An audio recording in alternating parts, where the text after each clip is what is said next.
Bine v-am găsit, dragii mei din Zodia Gemeni, oriunde v-ați afla. Bine ați venit tuturor pe canalul meu Tarot Flori de Loto. Numele meu este Nina, pentru cei care nu mă cunosc, și ca de obicei mă bucur să vă am alături la fiecare lectură. Atât pe dragii mei abonați, cum de asemenea și pe cei care poate sunteți pentru prima oară aici pe canal. Azi voi face, așa cum am obișnuit, o lectură temporală fără limită de timp, o lectură pe care să o puteți urmări oricând doriți sau atunci când apare în viața voastră. Desigur, dragilor, nu trebuie să uitați un lucru important: voi vă construiți viitorul, așa că vă rog din suflet să luați decât acele mesaje care vor rezona cu voi, iar restul lăsați-le să zboare în univers, pentru că sigur sunt pentru alte energii care într-o mai mică sau mai mare măsură au o legătură cu Zodia Gemeni. Așa că, dragii mei, toți cei care aveți soarele, luna, Venus, ascendentul sau oricare alt aspect astral important pentru voi din harta voastră natală, atunci această lectură este de asemenea și pentru voi. Da? Mai ales, deci, dacă are legătură cu Zodia Gemeni. Și haideți să începem și să vedem ce vine pentru dragii mei din Gemeni în următoarea perioadă de când voi urmăriți această lectură.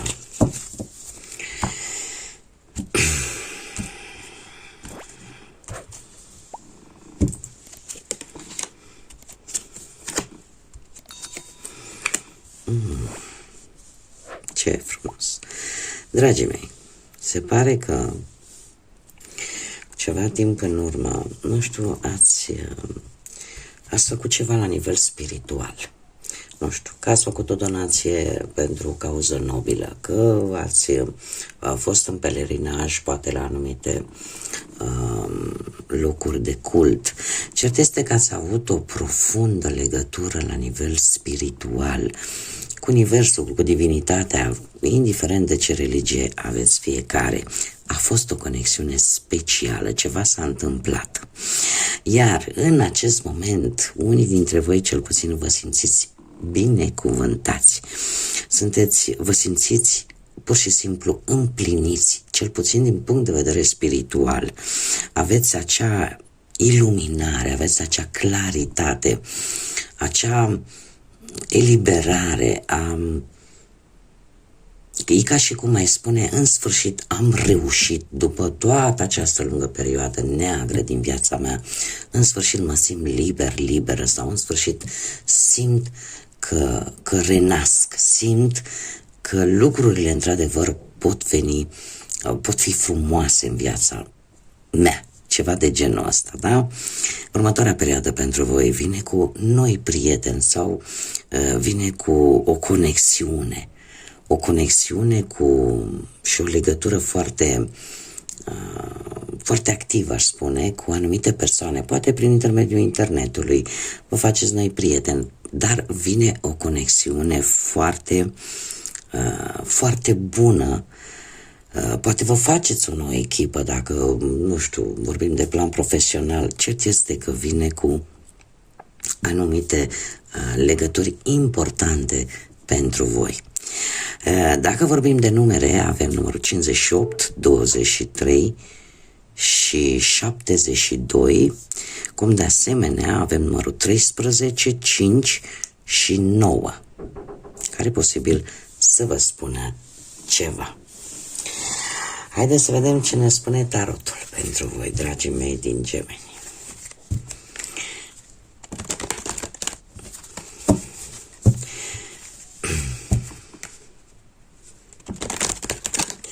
Ce vine pentru dragii mei din Gemeni în următoarea perioadă de când urmăriți această lectură?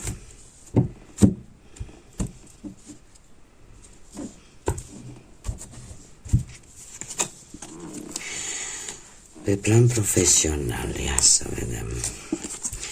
Dragilor, pe plan profesional, când tocmai ați luat decizia cu ceva timp în urmă să ieșiți un pic din zona voastră de confort, ceva posibil, nu știu,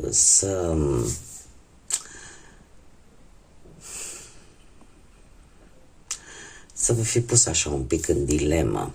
E posibil pentru unii dintre voi să fi făcut chiar și anumite drumuri pentru a obține poate o anumită specializare sau pentru a căuta un job care cumva să corespundă cu ceea ce vă place vouă să faceți cel mai mult. E cumva, aș spune, ați fost dispuși să încercați să faceți dintr-un hobby poate sau din ceea ce vouă vă place să faceți, să o transformați și în ceva care să vă poată hrăni, nu? Care să vă aducă și un beneficiu. Ce pot să vă spun cu acest 7 de bâte este că în acest moment simțiți o ușoară amenințare, aș spune, din partea cuiva, care asta îmi dă de înțeles că voi ați reușit cumva, sau cel puțin unii dintre voi ați reușit cumva să realizați ceva. Da, să găsiți poate acest job care pe voi vă împlinește într-un fel sau altul. Iar în acest moment sunteți pe punctul ăla în care trebuie să vă apărați ceea ce voi ați obținut. Cu atâta trudă trebuie să vi-l apărați. E posibil să unii dintre voi chiar să vrea să-și deschidă poate propria afacere în care va trebui să vă impuneți un pic. Alții ați reușit să obțineți un job și cumva totuși mai există acolo o concurență, nu știu cât de loială, dar cert este că vă dă bătaie de cap. Dar din câte văd aici, nu vă este teamă, nu vă este frică și trebuie să vă spun că următoarea perioadă vine cu cineva pe care voi nu-l cunoașteți, posibil să aibă legături cu zodiile de apă, Rac, Pești sau Scorpion, dar este cineva care te va ajuta. Te va ajuta poate să iei deciziile cele mai echilibrate sau pur și simplu te va ajuta în ceea ce privește viața ta profesională și cumva lucrurile se vor îmbunătăți într-o manieră destul de bună. E posibil să fie cineva care să iubească animăluțele sau chiar să aibă un animal de companie, să-i placă muzica. Asta așa, ca și așa mici semnale ca să știți la cine să vă uitați, dar care va avea un impact pozitiv pe plan profesional pentru voi. Haideți să vedem cu bănuții. Dragilor, se pare că și chiar și pe partea asta financiară voi ați avut nevoie, într-adevăr, se pare că aici îmi apare această stare de spirit, această căutare internă, ceva probleme posibil să fie avut cu banii în trecut și asta să vă fi făcut să apelați foarte mult la religie, la spiritualitate, la a manifesta ceea ce vouă vă lipsea. Asta va ajuta foarte mult. Avem pusnicul aici, ați avut o perioadă în care ați fost, parcă nu vă mai interesa banii atât de tare, parcă, cum să spun, sau nu le mai dădeați acea valoare pe care poate le-o dădeați înainte. Pusnicul îmi vorbește de un echilibru pe care voi, tocmai, e posibil să fi obținut acest echilibru în finanțe, tocmai pentru că, cumva, știu că sună un pic aiurea, pentru că a existat un dezinteres pentru bani într-o anumită perioadă, iar asta v-a ajutat, paradoxal, să obțineți acest echilibru pe partea asta financiar. În prezent avem un as de monede care îmi vorbește de creșteri, de încasări, de, nu știu, și dacă nu vorbim de bani, vorbim de obiecte de valoare, de bunuri de valoare, care se pot transforma în bani. Deci lucruri care vin în favoarea voastră chiar în acest moment, din punctul ăsta de vedere financiar. Următoarea perioadă pentru voi vine cu acest paj de monede, un paj de monede care îmi spune că se pare că vei obține acele informații necesare de care tu aveai nevoie, în așa fel încât îți vei cunoaște valoarea și vei ști cât să ceri sau cât să ți se dea, cât ți se cuvine, și chiar dacă e posibil ca unii dintre voi să nu primiți chiar foarte rapid răspunsul, da, să vă cereți, nu știu, dom'le, eu îmi cunosc valoarea, eu cred că eu merit atât pentru munca care o prestez, eu merit atât. Dau un exemplu. Chiar dacă nu în respectivul moment primești poate acea mărire de salariu pe care tu o ceri, trebuie să ai răbdare, pentru că într-un fel sau altul vei obține recompense. Ce este interesant, ca în următoarea perioadă cei care v-ați fi gândit poate să renunțați la un anumit job, nu este tocmai momentul să o faceți. Sunt foarte bine avantajați, în schimb, cei care încep poate propria lor afacere. Da? Lucrurile nu vor merge din prima, dar în timp veți fi recompensați. Veți scoate investiția, ca să zic așa. Haideți să vedem pe plan sentimental. Cei care sunteți într-o relație, dragii mei, aici ceva s-a pierdut.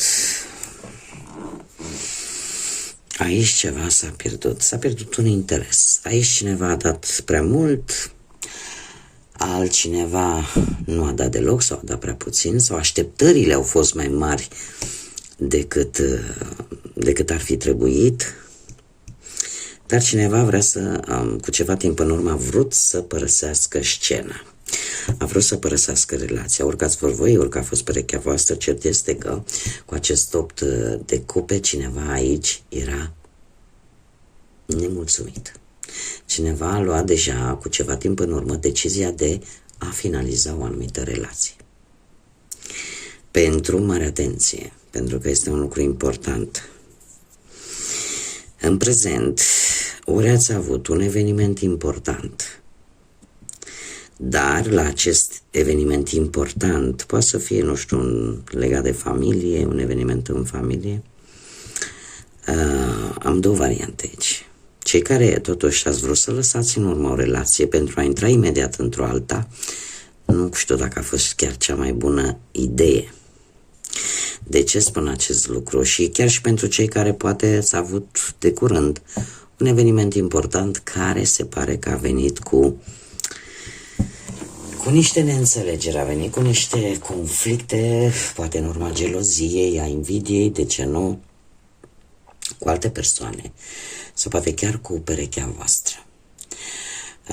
Viitorul apropiat, din păcate, ca să zic așa, nu prea sună bine. De ce? Pentru că acest 5 de spade îmi spune că vor apărea dezacorduri, vor apărea conflicte inevitabile, în care apare răzbunarea, apare gelozia, apare acea invidie.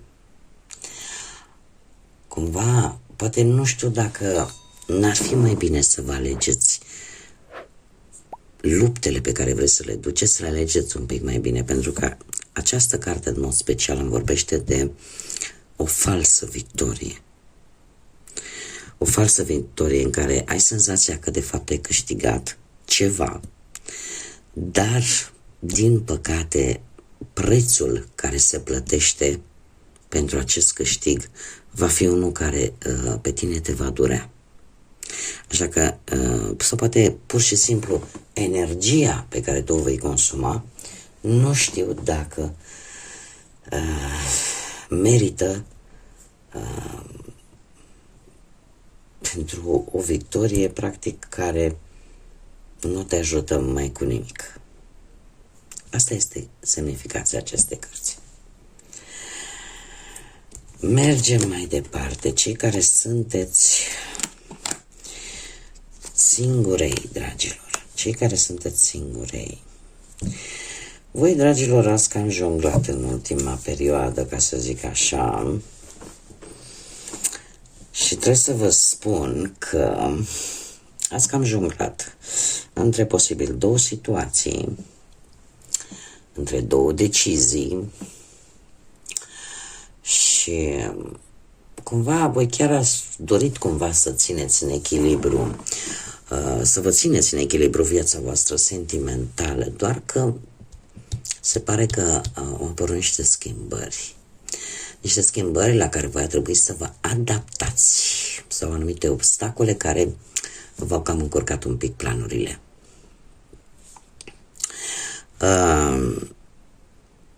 Apare un personaj sau a apărut deja cineva dintr-o zodie de foc, berbec, leu, săgetător, posibil pentru unii dintre voi, sau nu știu, o persoană care să aibă legătură într-un fel, poate ascendentul în aceste zodii de foc. Cert este că acest personaj trebuie să vă spun că o să vă creeze anumite probleme în viitorul apropiat. De ce? Pentru că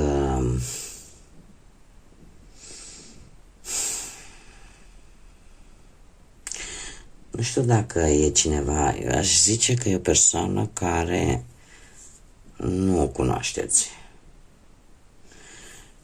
Nu este cineva pe care să-l cunoașteți, dar ce pot eu să vă spun? E posibil să fie într-adevăr o persoană foarte pasională, dar în același timp foarte protectoare, poate chiar foarte geloasă. Și chiar dacă aparent are niște sentimente de grijă, de unde te duci, de ce faci, da, ești bine, da, e pentru voi lucrul ăsta e un pic agasant. De ce? Pentru că în următoarea perioadă o să vă cam aducă niște bătăi de cap cu acest 9 de spade. E ca și cum ai zice, pentru că asta vine dintr-o cauză externă. Te vei simți încorsetat. Și nu știu, vei avea o anumită teamă.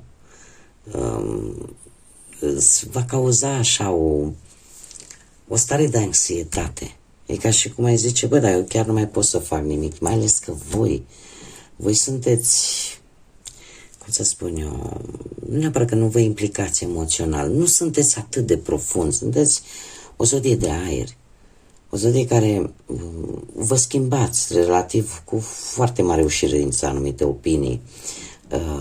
Și în general sunteți curioși, sunteți plini de viață, nu suportați prea mult timp convenționalul ăsta, da? Cumva, ca să zic așa, nu suportați să vi se ia acea libertate. Și tot aceasta, chiar dacă energia respectivă poate să fie plină de grijă reală și de protecție, totuși pe voi lucrul ăsta vă va obosi și vă va crea așa o stare de stres în următoarea perioadă. Haideți să vedem ce mesaj are acest oracol astrologic pentru voi, dragii mei din Gemeni.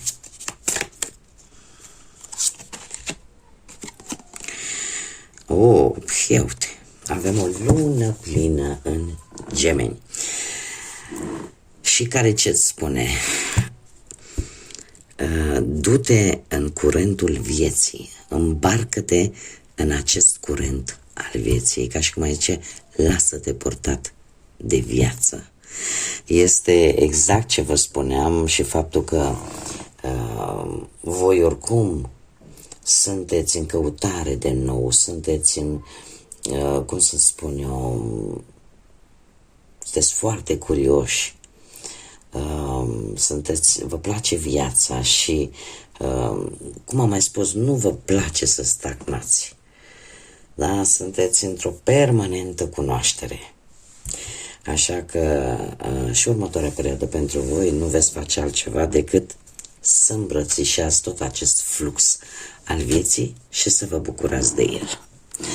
Haideți să vedem ce ne spun și zarurile astrologice, ce vine pentru dragii mei din Gemeni.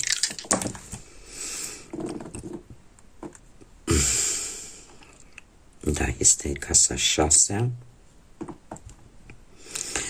avem zodia Leu și îl avem pe Venus. Deci, dragilor, casa a șasea. Casa a șasea ne vorbește despre muncă, despre datorie, despre sănătate, despre forma voastră fizică sau despre ceva ce vă preocupă pe voi în mod deosebit. Cea de-a șasea casă este guvernată de către zodia Fecioarei. Chiar dacă noi aici avem zodia Leu, asta ce îmi spune? Îmi spune că cel puțin la locul de muncă, în ceea ce privește forma voastră fizică, veți acorda mai multă atenție în următoarea perioadă.